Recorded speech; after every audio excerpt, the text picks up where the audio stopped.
राजा, मेहंदी हाताला तुझ्या नावाची मी लावते रे राजा. घेऊन जाशील ना या राणीला तुझ्या संगतीन राजा.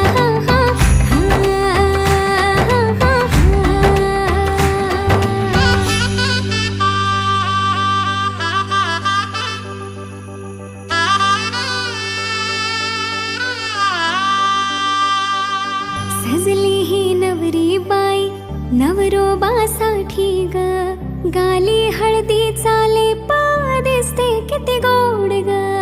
आई बाबांची लाडकी सासरला जाईल ग, सुखी राहा दिल्या घरी तो